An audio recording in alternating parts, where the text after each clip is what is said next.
आज हम चौथा लेने वाले हैं पूरक पठन रहेगा, उसका नाम रहेगा मन।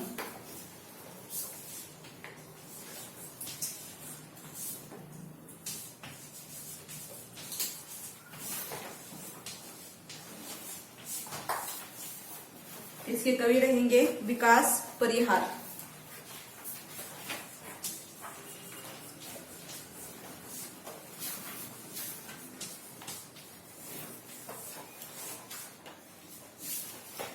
पहले इसके कठिन शब्द देखेंगे।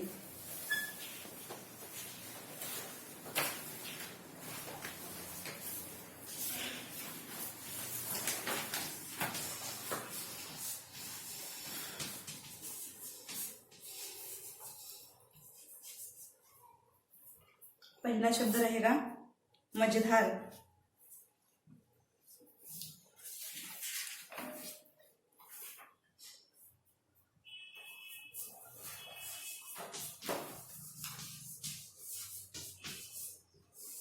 इसका अर्थ रहेगा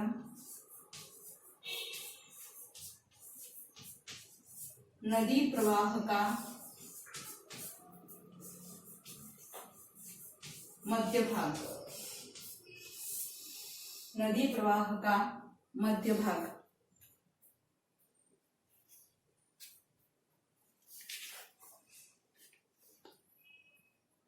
दूसरा है शब्द कुंठा।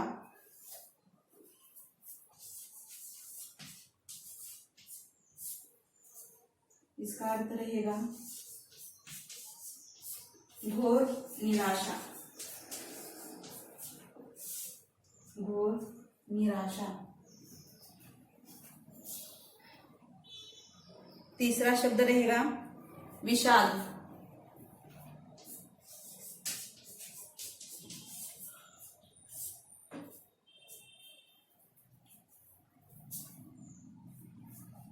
इसका अर्थ रहेगा खेद या दुख।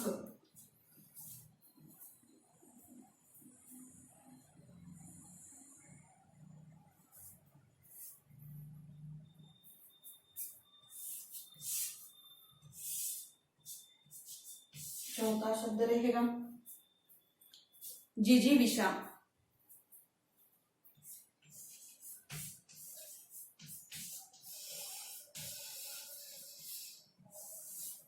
इसका अर्थ रहेगा जीने की इच्छा।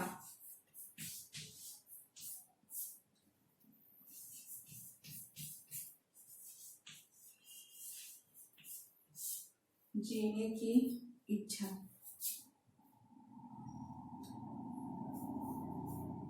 लास्ट शब्द रहेगा ओट।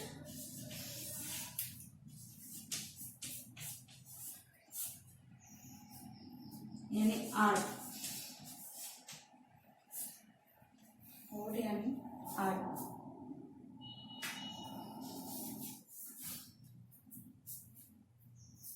मझधार नदी प्रवाह का मध्य भाग। कुंठा घोर निराशा। विषाद खेद या दुख। जिजीविषा जीवन जीने की इच्छा। और आड़।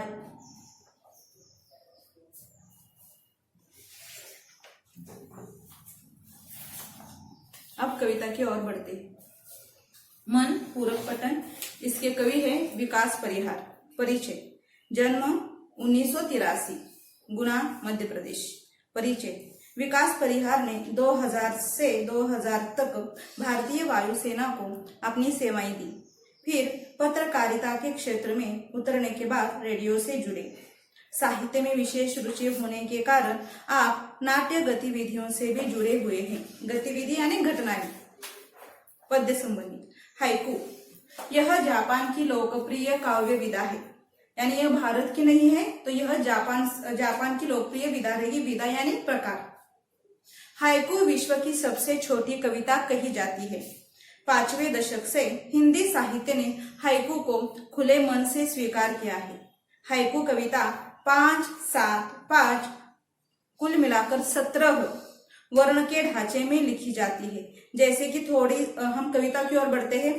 अगर हम पहली पंक्तियां देखेंगे, घना अंधेरा, तो घना अंधेरा में अगर आप वर्ण गिनती करोगे तो टोटल 5 ही आई। घ ना अंधेरा 5। उसके बाद दूसरी पंक्ति आप ले लोगे, चमकता प्रकाश, उसमें वर्ण है 7।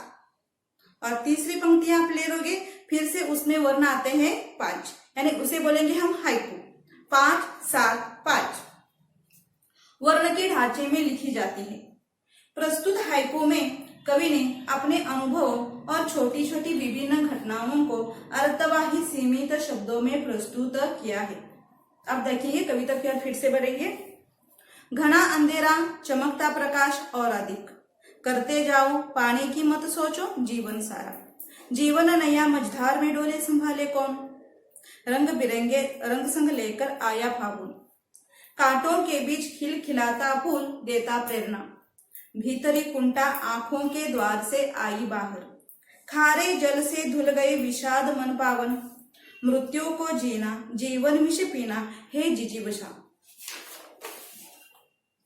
मन की पीड़ा छाई बर्बादत, बरसी आंखें, चलती साथ पटरियां रेल की फिर भी मौन, सितारे छिपे बादलों की ओट में सूना आकाश, तुमने दिए जिन गीतों को स्वर हुए अमर, सागर में भी रहकर मछली प्यासी ही रही। अगर गिनती करोगे तो आपको 5 7 5 यही ढांचा आपको इसमें मिलेगा। अब देखेंगे पहली पंक्ति, घना अंधेरा, चमकता प्रकाश और अधिक। तो हमें कवि क्या कहना चाहता है कि जैसे कि एक उदाहरण के तौर पर एक कमरा है, कमरे में बहुत सारा अंधेरा है, लेकिन उस अंधेरे वाले कमरे में अगर हम दिया या मोमबत्ती लेकर जाते हैं, या चलो झट से लाइट आ जाती है, तो क्या होता है, तो वो जो कमरा है वह कमरा पूरा प्रकाशमय हो जाता है, उस कमरे में उजाला छा जाता है। यानी कवि वही बात हमें समझाना चाहता है कि अगर आपके जीवन में बहुत सारी परेशानियां बार बार आ रही है, आप बहुत दुख में हैं, तभी क्या होता है कि अचानक कोई सुख वाली बात आपके पास आती है, या सुख की किरणें आपके पास आती है। तो उससे क्या होता है, तो इससे यही होता है कि जैसे ही सुख वाली बातें, सुख की सारी घटनाएं आपके पास आती है, आपके मन में जो दुख, आपका मन जो दुख से भरा हुआ था वह दूर हो जाता है, और आप अपने आप को बहुत ही खुशी वाला मन अपने आप महसूस करते हैं। यानी घना अंधेरा है, चमकता प्रकाश और अधिक। घना अंधेरा जैसे ही होगा वैसे ही एक प्रकाश की किरण आपको मिलेगी, और उस प्रकाश की किरण से आपका जीवन जो अंधकार में था, उस अंधकार में जीवन में प्रकाश आने लगता है। करते जाओ पाने की मत सोचो जीवन सारा। यहाँ पे एक संस्कृत में बोला जाता है कि कर्मण्य कार्य से मा फलेषु कदाचन, यानी हमें क्या करना है, कर्म करते चले जाना है, फल की चिंता हमें बिल्कुल भी नहीं करनी है। कि अगर जीवन में आप आए हो, आपका जन्म हुआ है, तो जैसा भी आपको जीवन मिलता है अच्छी तरह से आप उसको जीते जाओगे। चलो कि जैसे कहा जाता है कि अगर हम अच्छा कर्म करते हैं तो हमें मिलने वाला जो फल होता है वो अच्छा ही होता है। हम बुरे कर्म करते जाएंगे तो उसका फल जो मिलेगा बुरा ही मिलेगा। इसलिए कवि क्या कहना चाहते कि अगर आप जीवन में आ गए हो, आपका जन्म हो चुका है, तो हमें क्या करना है कि जीवन जीते चले जाना है, अच्छा कर्म करते चले जाना है, लेकिन मुझे फल इस तरह से मिलना चाहिए इसकी चिंता बिल्कुल भी नहीं करोगे। मैंने पहले ही जिक्र किया था कि अच्छे कर्म करते जाओगे, अच्छा काम करते जाओगे, फल अच्छा मिलेगा। बुरा काम आप करते जाओगे तो आपको क्या मिलेगा, बुरा फल मिलता जाएगा। यानी कवि इस दूसरे हाइको में हमें वही बात बताना चाहता है कि हमें जीवन जीना है, फल की चिंता बिल्कुल भी नहीं करनी है, हमें हमारा बस काम करते चलते रहना चाहिए। जीवन नैया मझधार में डोले संभाले कौन। यहाँ पे कवि हमें कहना चाहता है कि यह जो संसार है, यह संसार एक सागर जैसा है, यह संसार एक समुद्र जैसा है। चलो एक उसी समुद्र में अगर कोई नाव है जो चली गई है, जहाज चला गया है, लेकिन तेज तूफान के कारण अचानक से क्या होता है कि यह जो नाव है, जहाज है, वो डूबने लगता है। क्या बोलेंगे उसको, रहने दो। अगर बीच में ही नाव आ गई, जोर से तूफान आने के कारण नाव हिचको लेती है, यानी हमें लगता है कि अरे शायद ये नाव डूब जाएगी। उसी प्रकार जीवन जीते समय हमारे जीवन में बहुत सी दुख आएंगी, बहुत सी समस्या आएंगी, लेकिन उस समस्याओं से हमें बिल्कुल भी डगमगाना नहीं है, क्योंकि वो जो समस्या है उस समस्याओं से हमें खुद ही बाहर निकालना है। संभाले कौन?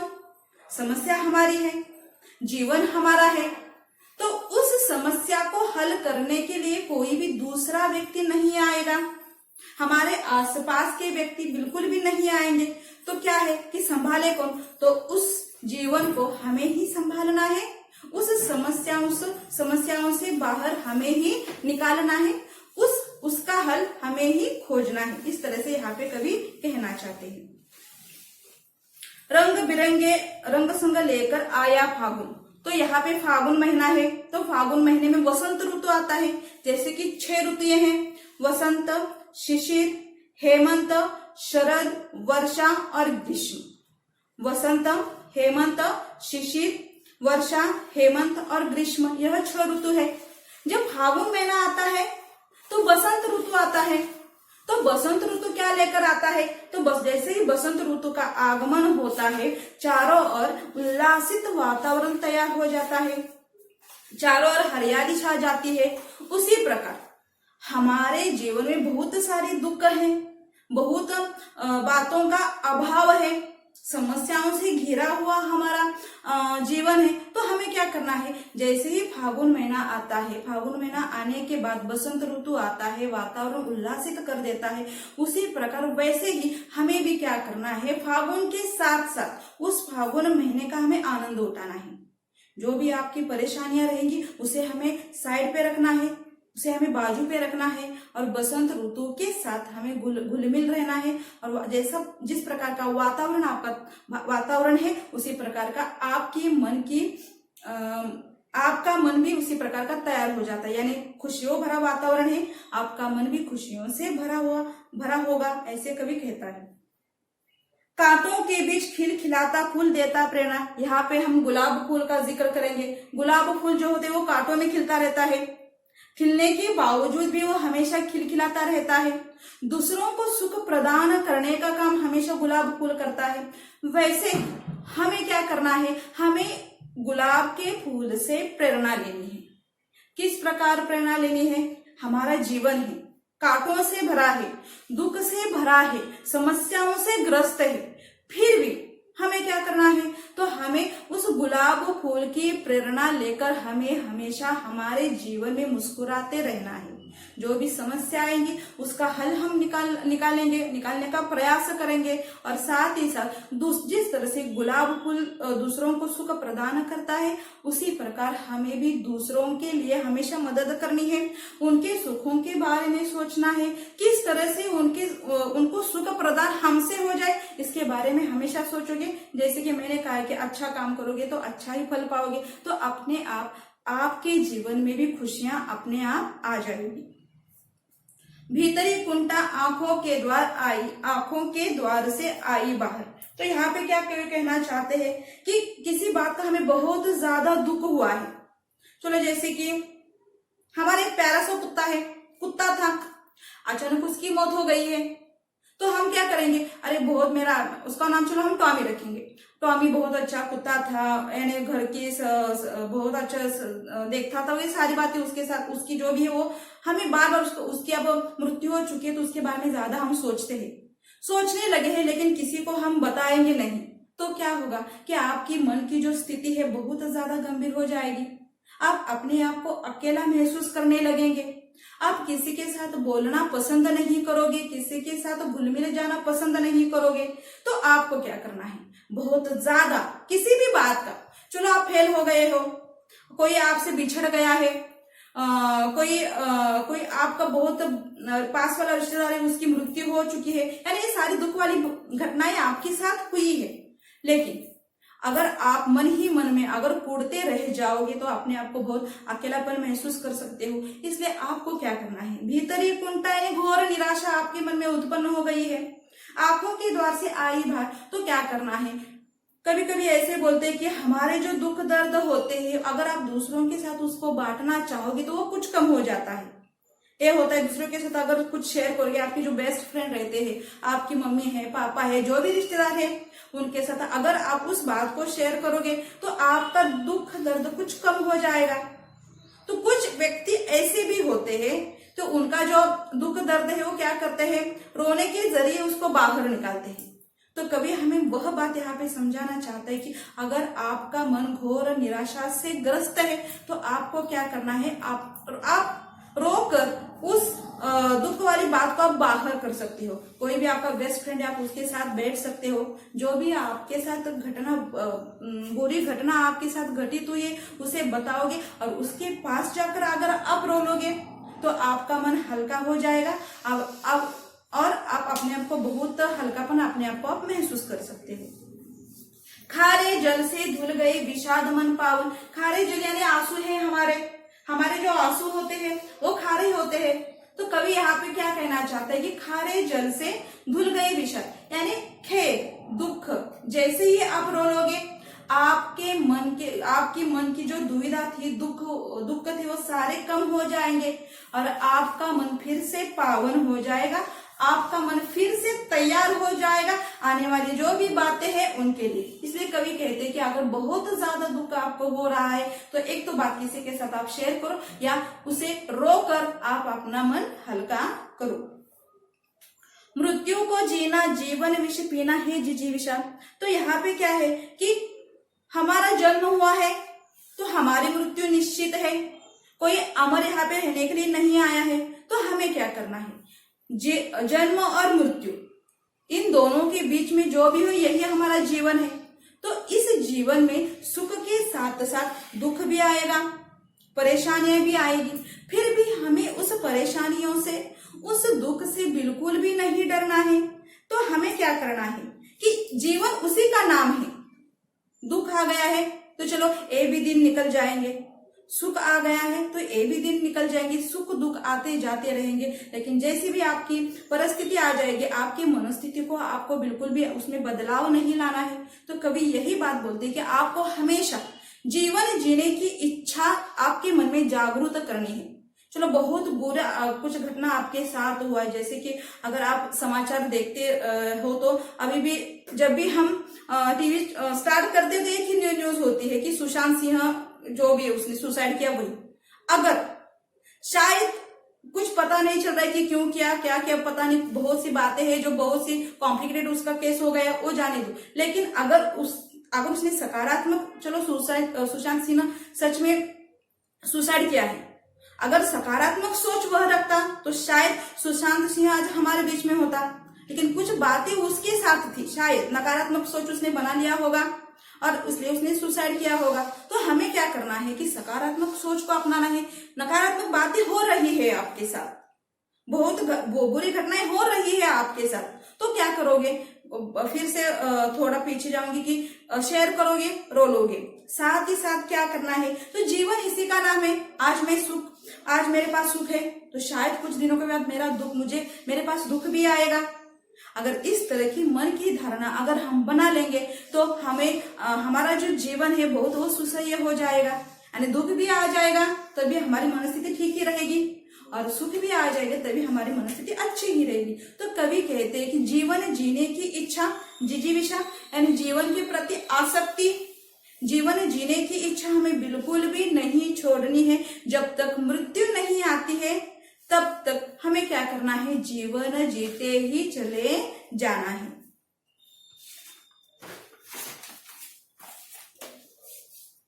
मन की पीड़ा छाई बन बादल बरसी आंखें। तो यहाँ पे कवि आसमान का जिक्र करना चाहता है कि जब भी आकाश में बादल आ जाते हैं तो क्या होती है, वर्षा होती है। जैसे कि कल ही आपने देखा कि दिन भर का जो वातावरण था बहुत ज्यादा धूप थी, लेकिन जैसे ही रात के 9 बजने के बाद कुछ वातावरण चेंज हो गया, वातावरण में बदलाव आ गया और बहुत जोर से बारिश होने लगी थी। रात सुबह तक वो बारिश चली थी, यानी जब भी आसमान में बादल छाएंगे बहुत ज्यादा वर्षा होगी और वर्षा होने के बाद आसमान साफ सुथरा हो जाएगा। वैसे ही मन की पीड़ा, अगर आपके मन में बहुत सारा दुख है बहुत सारा आपका जीवन समस्याओं से ग्रस्त है, तो आपको भी क्या करना है, बरसी आंखें। फिर से वही जिक्र आएगा कि आपको बहुत ज्यादा रो लेना है। अब जैसे ही बहुत ज्यादा रो लोगे, आपका मन हल्का हो जाएगा, आपका मन साफ सुथरा हो जाएगा, आपका मन पावन हो जाएगा। यानी जिस प्रकार आसमान में बादल आते हैं, वर्षा होती है, वर्षा होने के बाद आसमान साफ सुथरा हो जाता है, उसी प्रकार आपके मन में बहुत सारी दुविधाएं हैं, बहुत सारा दुख है, आप भी थोड़ा सा रो लोगे तो आपका मन पावन हो जाएगा।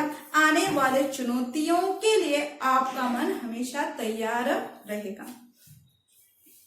चलती 7 पटरियां रेल की फिर भी मौन। यहाँ पे कवि रेल के बारे में बताना चाहता है कि पटरियां हमेशा देखो कि चलो किसी भी स्टेशन पर हम जाकर रुकते हैं, आपने देखा है जो पटरियां होती है वो पटरियां कभी एक दूसरे से बातें नहीं करती है, एक दूसरे से हंसती बोलती बिल्कुल भी नहीं है, लेकिन एक दूसरे के साथ होते हैं, साथ चलने के बाद भी वो बिल्कुल भी मौन रहते हैं। उसी प्रकार हमारे जीवन में बहुत सी बातें आएंगी, कहाँ पे बोलना है और कहाँ पे चुप रहना है, ये हमें समझ में आना चाहिए।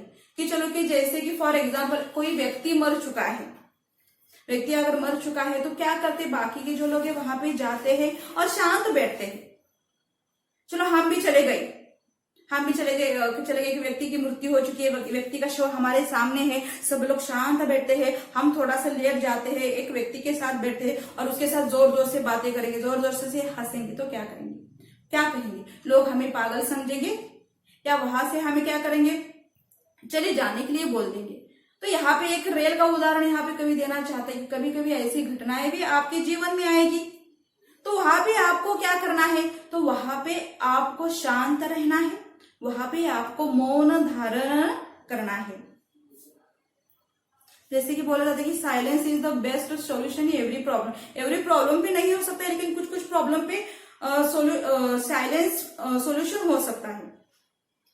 सितारे छिपे बादलों के ओट में सुना आकाश। फिर से यहाँ पे होगा कि जो रात का समय होता है, रात के समय में आसमान में बहुत सारे सितारे आते हैं। जब हम सितारों को देखते हैं तो हमें भी बहुत अच्छा लगता है। कभी कभी छोटे बच्चों जैसी वाली हम हरकतें करते हैं कि कभी कभी क्या करते हैं, हम सितारे गिनने लगते हैं, यानी बहुत अच्छा मन को आनंद देने वाली बात होती है। लेकिन जैसे ही वह सितारे बादल में छुप जाते हैं, फिर से अंधेरा छा जाता है। जैसे ही वह सितारे बादल में छिप जाते हैं, फिर से अंधेरा छा जाता है। ओट में यानी बादलों की आड़ में छिप जाते हैं, सितारे बादलों की आड़ में छिप जाते हैं, घनघोर अंधेरा छा जाता है, दुख भरा वातावरण निर्माण हो जाता है। और क्या होता है कि सूना आकाश नजर आता है। सितारे थे लेकिन अचानक से क्या हो गया है, बादल छा गए, उन बादलों के आड़ में सितारे छुप गए, सारा आकाश सूना लगने लगता है। वैसे ही हमारे जीवन में बहुत से रिश्तेदार आएंगे, बहुत से लोग आएंगे, कुछ लोग हमसे बिछड़ जाएंगे, कुछ लोगों की मृत्यु हो जाती है और मृत्यु होने के बाद वैसे ही जिस प्रकार सूना आकाश हो गया है, उसी प्रकार हमारा जीवन निरर्थक हो जाता है।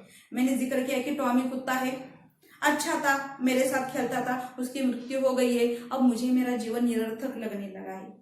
मेरी बहुत अच्छी एक सहेली थी, कुछ कारणवश मुझसे वो बिछड़ गई, मुझे निरर्थक जीवन लगने लगता है। तो वही कवि हमें समझाना चाहते हैं कि आसमान में सितारे, फिर से बादलों की आड़ में सितारे छिप गए, सूना आकाश छा गया। वैसे ही हमारे यहाँ पे कवि जो बिछड़े हुए लोग हैं, मरे हुए लोग हैं, उनके बारे में वहां पे कवि हमें समझाना चाहते हैं कि कुछ लोग बिछड़ जाएंगे, कुछ लोगों की मृत्यु हो जाएगी, लेकिन उनके जाने के बाद हमें हमारा जीवन निरर्थक लगने लगता है। लेकिन वैसे हमें होने नहीं देना है। कुछ समय अब दुख जरूर करो, साथ में लेके घूमोगे, लेकिन कुछ दिनों के बाद उस दुख से बाहर निकलकर आने वाली जितनी भी चुनौतियां हैं, जो भी आपके सामने रखा है, उसके लिए हमें हमेशा तैयार रहना चाहिए, ऐसे कवि बोलते हैं।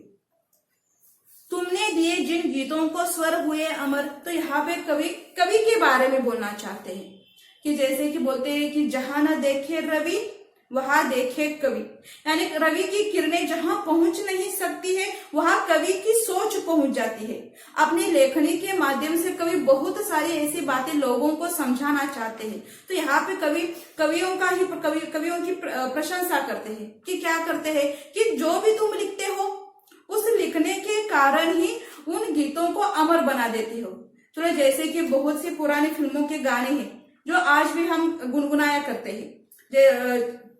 कुछ नए नए गाने आते हैं उन्हें भी हम गुनगुनाया करते हैं। कुछ शेरो शायरी लिखने वाले होते हैं उन्हें भी हम बोलते हैं। इस तरह कुछ पंक्तियां होती हैं उन्हें भी हम बीच बीच में याद करते रहते हैं। तो कवि क्या बोलते हैं कि तुम जो भी लिखते हो उन शब्दों को तुम अमर करते हो, यानी अमर करने वाली जो बात है वो कवियों के पास है।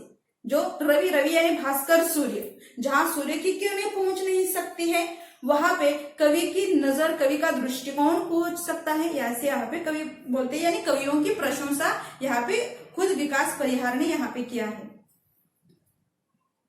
सागर में भी रहकर मछली प्यासी ही रही। चलो अब आपको पता है कि सागर बहुत बड़ा होता है, समुद्र बहुत बड़ा होता है, बहुत सा पानी उसमें होता है, लेकिन वह पानी का इस्तेमाल, प्रयोग हम किसी भी काम के लिए नहीं कर सकते हैं। पीने के लिए नहीं कर सकते हैं, खेती के लिए नहीं कर सकते, जो भी कारखाने हैं, जो भी फसल वगैरह उनके लिए कभी भी उसका प्रयोग नहीं होता है, क्योंकि उसमें नमक ज्यादा होता है, खारा पानी होता है।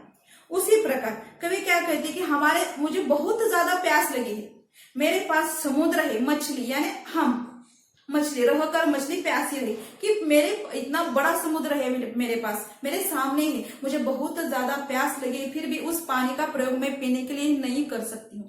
वैसे ही यहाँ पे कवि धनवान व्यक्ति के बारे में बोलना चाहते हैं कि आपके पास बहुत ज्यादा धन है, आप बहुत बड़े साम्राज्य में रहने वाले व्यक्ति हो, संपत्ति बहुत ज्यादा आपके पास है, लेकिन वह सब निरर्थक होगा। जैसे कि समुद्र है, समुद्र का खारा पानी है, इतना सारा पानी होने के बावजूद भी इसका प्रयोग कहीं भी हम नहीं कर सकते, इसलिए समुद्र मानवीय जीवन के लिए निरर्थक है। उसी प्रकार धनवान व्यक्ति के पास बहुत सारा धन होने के बावजूद भी वह हमारे किसी काम के लिए, वह निर्धन व्यक्ति के लिए, वह गरीब व्यक्ति के लिए नहीं देता है, तो उसका वह बड़प्पन व्यर्थ है। यहाँ पे कवि हमें समझाना चाहते हैं। तो यह जो हाइकू है, हर हाइकू के माध्यम से कवि हमें कुछ ना कुछ संदेश देना चाहते हैं कि जैसे कि जीवन जीते चले जाना है, दुख ज्यादा नहीं करना है। बहुत ज्यादा अगर दुख हो रहा है तो आंखों के जरिए आप उसको बाहर निकालते जाओगे। हर समय में बोलना उचित नहीं है, कभी कभी बोलना, कभी कभी मौन रहना भी आवश्यक है। अगर बिछड़े लोग हैं तो उनके कारण हमारा जीवन निरर्थक हो जाता है, फिर भी निरर्थक वहां पे ज्यादा नहीं देर रहना है। उसके बाद कवियों के बारे में कहा है, कवियों की उन्होंने प्रशंसा की है, और साथ ही साथ लास्ट में उन्होंने बोला है कि धनवान व्यक्ति के पास अगर धन है, अगर धन का सही इस्तेमाल वह कर रहा है, सही दान वह कर रहा है, तो वह समाज के लिए कुछ प्रेरणा देने वाली बात रहेगी। अगर नहीं है तो वह बड़प्पन व्यर्थ जाएगी। यानी कुछ हर हाइकू के माध्यम से कवि ने हमें अच्छे तरह से समझाया है, जो हमारे जीवन के लिए बहुत आवश्यक बातें हैं। अब देखेंगे इसका स्वाध्याय, पेज नंबर 16। सूचना के अनुसार कृतियां कीजिए।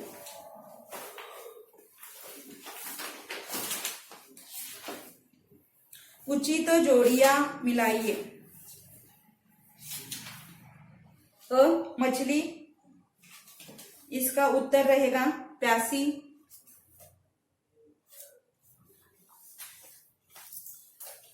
मछली, इसका उत्तर प्यासी। दूसरा रहेगा गीतों के स्वर।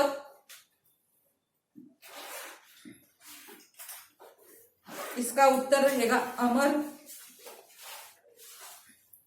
Page number 16। रेल की पटरियां, इसका उत्तर रहेगा मौन।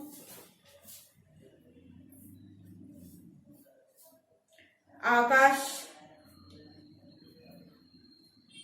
इसका उत्तर रहेगा सुना।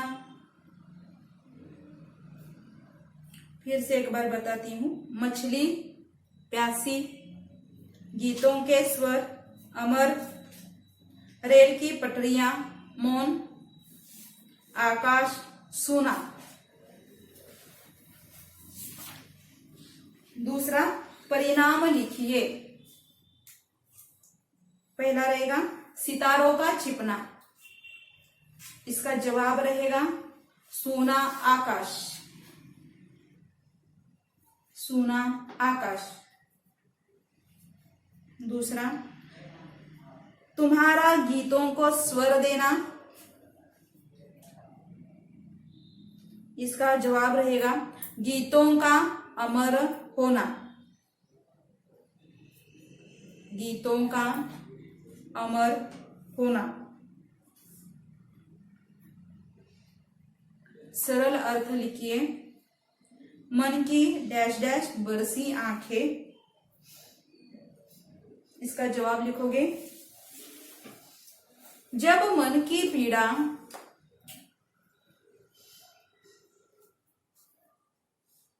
जब मन की पीड़ा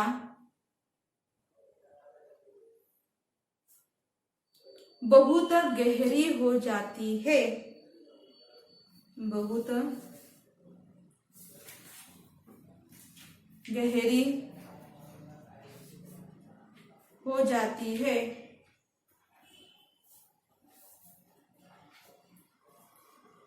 तो वह बादल बनकर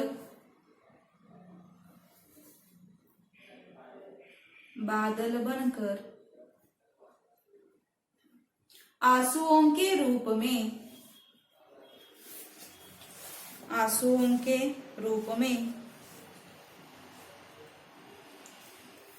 बरसने लगती है, आंसुओं के रूप में बरसने लगती है।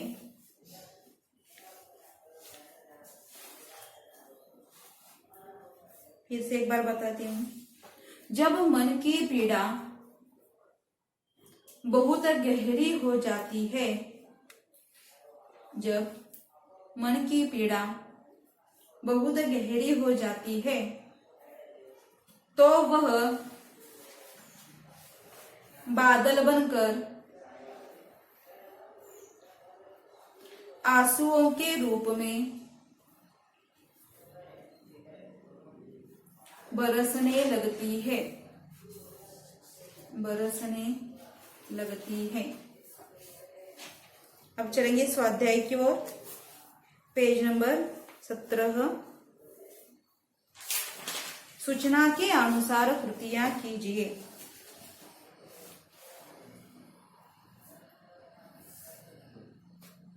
सूचना के अनुसार कृतियां कीजिए।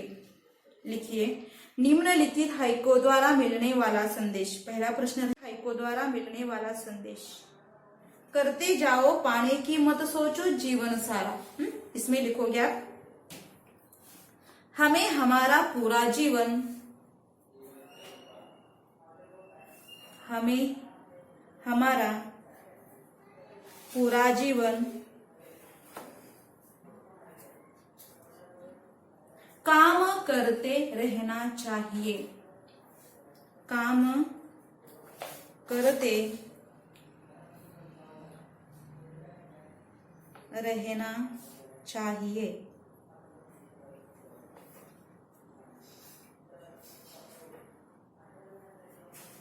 यह नहीं, कंटिन्यू करोगे, यह नहीं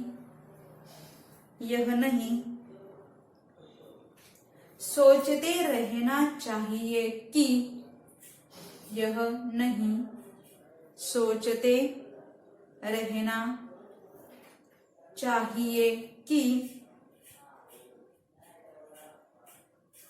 हमें क्या प्राप्त होगा, हमें क्या प्राप्त होगा। फिर से एक बार बताती हूं। हमें पूरा जीवन काम करते रहना चाहिए,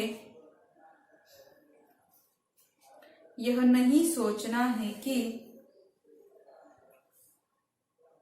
हमें क्या प्राप्त होगा।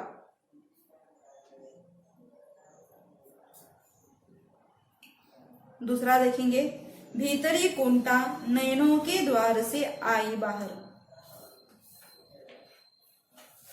लिखोगे इसमें, जब नेत्रों से अश्रु बहते हैं तो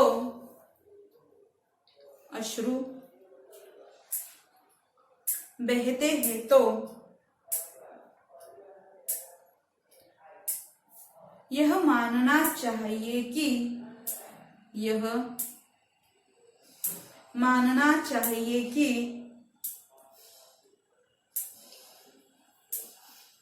मन की कुंठा या घोर निराशा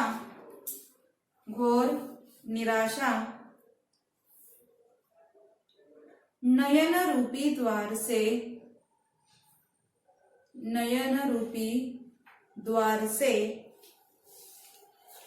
बाहर आ रही है।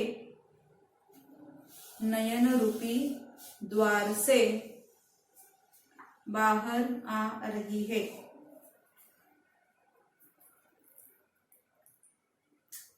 फिर से एक बार बताती हूँ, जब नेत्रों से अश्रु बहते हैं तो यह मानना चाहिए कि मन की कुंठा या घोर निराशा नयन रूपी द्वार से बाहर आ रही है।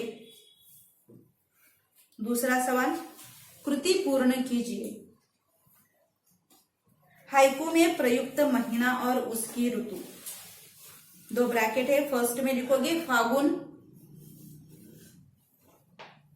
और ऋतु है बसंत। तीसरा, उत्तर लिखिए। मझधार में डोले, इसका जवाब रहेगा जीवन नैया। मझधार में डोले जीवन नैया। दूसरा, छिपे हुए सितारे।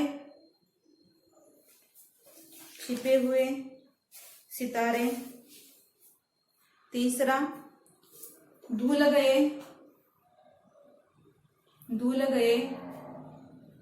विषाद। चौथा, अमर हुए गीतों के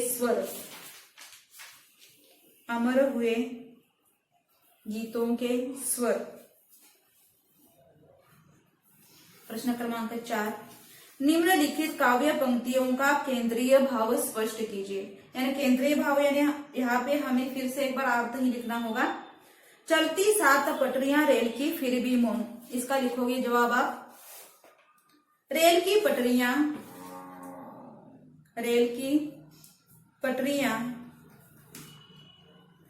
अनंत काल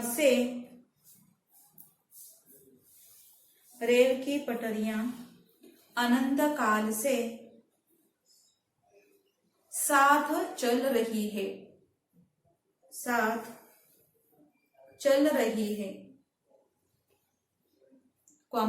परंतु वे सदा मौन रहती है।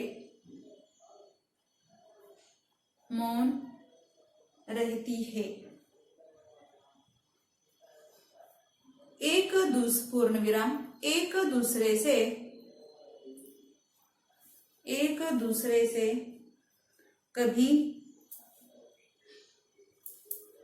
बात नहीं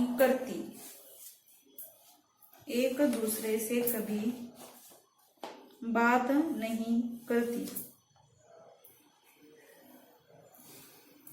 दूसरा रहेगा, कांटों के बीच खिलखिलाता फूल देता प्रेरणा। लिखोगे, गुलाब का फूल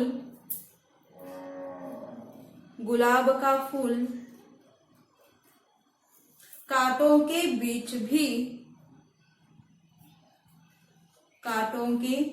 भी हंसता है,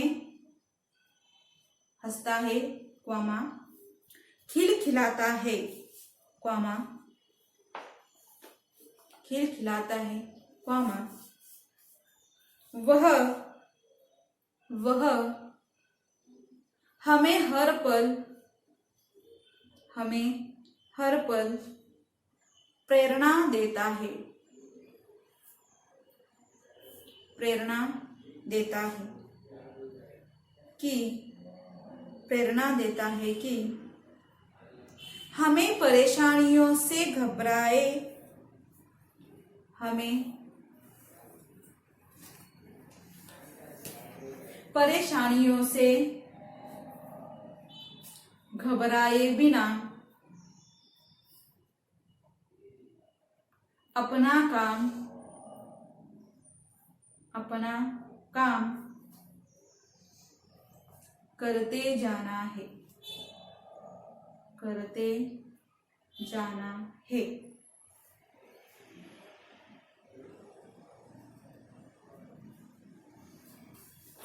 उपयोजित लेखन भी देखेंगे। जो पत्र लेखन रहेगा आपका अनौपचारिक पत्र लेखन रहेगा। अनौपचारिक पत्र आप किसे बोलोगे? औपचारिक पत्र जो 9th क्लास में आपने सब कुछ पढ़ा है देखेंगे। वक्तृत्व प्रतियोगिता में प्रथम स्थान पाने के उपलक्ष्य में आपके मित्र सहेली ने आपको बधाई पत्र भेजा है। उसे धन्यवाद देते हुए निम्न प्रारूप से पत्र लिखिए। ये रहेगा आपका अनौपचारिक पत्र होगा।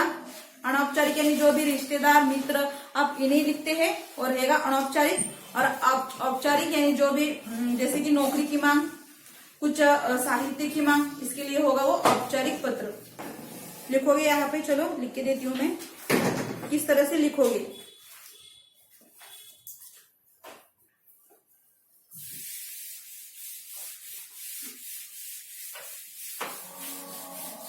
क्लास में 9th कक्षा में आपने इसे अच्छी तरह से पढ़ा ही होगा। यहाँ पे होगा, ये आपकी नोटबुक रहेगी। यहां से स्टार्ट करोगे, दिनांक लिखोगे। हमेशा दिनांक लिखते समय जो महीना होता है महीना लिखोगे। उसके लिए डिजिट आप नहीं लिखोगे बिल्कुल भी। तो आज तारीख क्या है? 7 सितंबर। इस तरह से लिखोगे। 7 सितंबर 2020। 7 सितंबर 2020। उसके बाद उन्होंने प्रारूप दिया है संबोधन। संबोधन में क्या आएगा? मित्र, प्रिय मित्र, मित्र का नाम, प्रिय सहेली, सहेली का नाम, चाचा, पापा, मम्मी, जिसको भी आप पत्र लिखते हो सारे संबोधन में आएंगे। यहाँ पे संबोधन है तो संबोधन का उल्लेख आप नहीं करोगे। संबोधन की जगह क्या बोला है? विषय क्या है कि आपके मित्र सहेली। तो लिखोगे प्रिय मित्र, यहां से ही लिखोगे प्रिय मित्र। जो भी नाम आप लिखना चाहोगे, या सहेली, अगर आप सहेली को लिखना चाहते हो तो, और उनका नाम यहाँ पे आएगा। यहाँ पे कॉमा, यहाँ पे कॉमा। प्रिय मित्र जो भी होगा, प्रिय सहेली जो भी होगा, इनका नाम। यह रहेगा आपका संबोधन। दूसरा और तीसरा प्रारूप में लिखा है कि अभिवादन है। अभिवादन, यहाँ पे अभिवादन शब्द नहीं होगा, लिखोगे नहीं बिल्कुल भी आप। अभिवादन में क्या जाता है? तो नमस्कार, चरण स्पर्श, आशीर्वाद, ये सारा आपका अभिवादन में जाएगा। नमस्कार किसे बोलोगे? अगर आपका ही एज का आपका मित्र है, नमस्कार या नमस्ते, आपका ही एज का है तो उसे आप नमस्कार या नमस्ते का प्रयोग करोगे। चरण स्पर्श किसे बोलोगे? कि आपसे ज्यादा उम्र में बड़े हैं, आपके रिश्तेदार सारे आएंगे। चाचा, चाची, मामा, मामी, मम्मी, पापा, जो भी सारे रिश्तेदार वो जाएंगे आपके चरण स्पर्श में। आशीर्वाद किसे दे दोगे आप? जो आपसे छोटे होते हैं उन्हें आप आशीर्वाद दे दोगे। अब यहाँ पे है मित्रों को पत्र लिखना है, सहेली को पत्र लिखना है, तो अभिवादन में हम लिखेंगे नमस्ते या नमस्कार।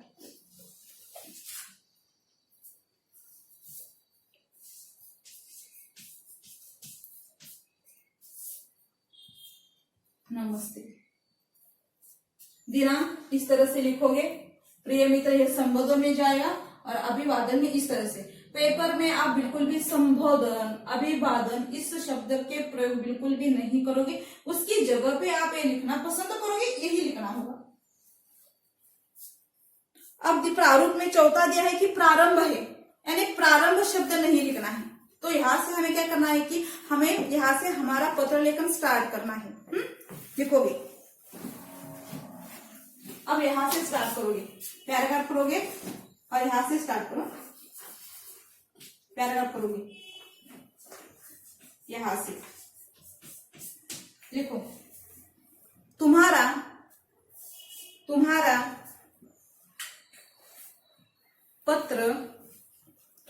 पत्र अभी अभी मिला, अभी डैश अभी मिला, धन्यवाद, पूर्ण विराम। तुम्हारा पत्र अभी अभी मिला, धन्यवाद। अंतर विद्यालय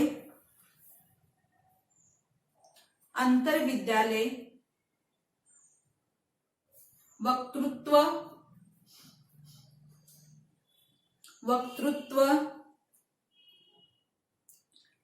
प्रतियोगिता में प्रथम स्थान पाने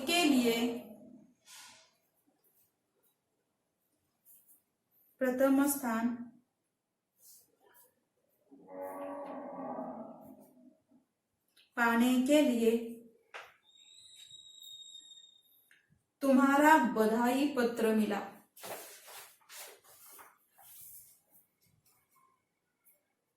तुम्हारा बधाई पत्र मिला।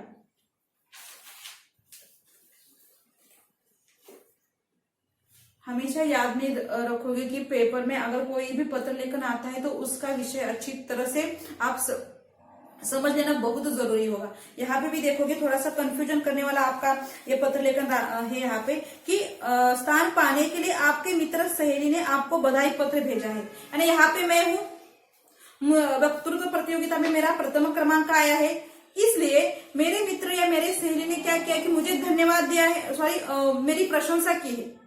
तो उसके बाद का मुझे पत्र लिखना है कि प्रशंसा करने के कारण मैं तुम्हें फिर से धन्यवाद देता हूं। इस तरह का इसका ये विषय है। पत्र पाकर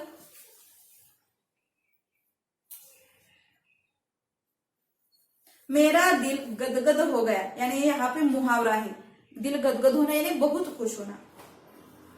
मेरा दिल गदगद हो गया।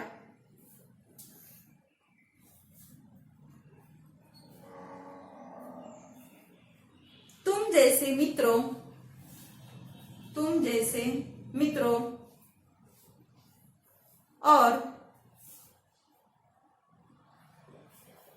हमारे कक्षा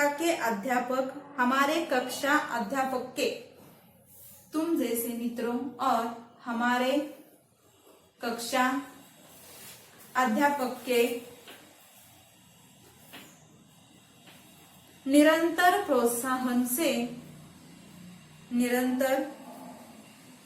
प्रोत्साहन से इस प्रतियोगिता में प्रथम स्थान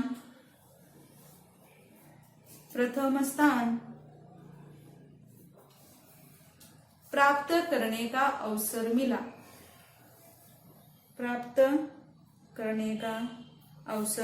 मिला।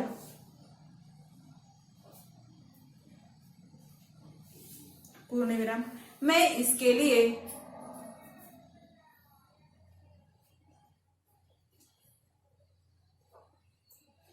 तुम्हारा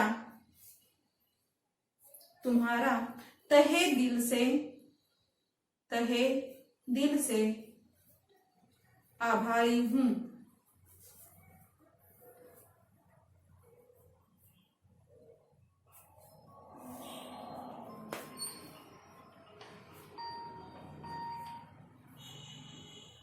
पूर्ण विराम।